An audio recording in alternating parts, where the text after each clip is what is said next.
absolutely shocking story from the National Capital Region. This is a shocker from Gurugram.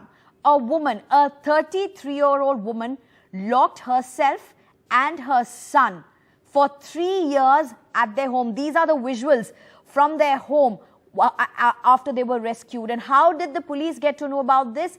The woman, in fact, did not even allow her husband to enter the house. Why did she lock herself and her son for 3 years, her 10-year-old son for 3 years? Police say it was because of the fear of COVID-19. I'm being joined by my colleague Tanushree Pandey for more on this.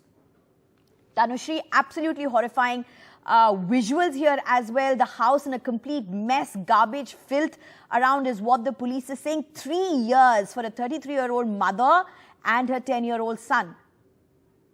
Absolutely. In fact, this has to be, Sneha, one of the most bizarre, shocking stories to come to light, where a 33-year-old woman from near Gurugram, she lived in Chakkarpur in a rented house with her son, who was 7 years old back then during the first wave of COVID, which is in 2019. Now, she locks herself and her son, as you rightly pointed out, in a rented house. She did not even let her husband come in. Husband is a assistant engineer. He's with a private firm. He went there for an assignment. He went out of the house just before the COVID wave, just before the first lockdown in 2019.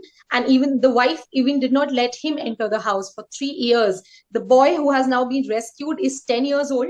And there was Gurugram police along with medical units, along with DCW, who did this rescue operation with the help of the husband. Now, the husband used to constantly make, trying to, persuade his wife. He used to make contacts through video calls, but just before, just yesterday, there were no video calls. The woman wasn't picking his call, and that's when the husband raised an alarm with the Gurugram police, also with the DCW, who corroborated the story with the neighbors, with the relatives of both the husband and wife, and that is when the rescue operation happened. But this, I guess, just when you think you have seen everything, you have heard of everything, there is a story like that which makes you think twice. It has to be one of the most shocking stories. And now the doctors are saying, the medical units which have rescued the kid and the woman are saying that the woman has some kind of psychological issues, and that's why she has been kept in the psychiatric ward, and there the medical examination will happen, and we will be able to tell you more about, as to why the woman did this and did what she did.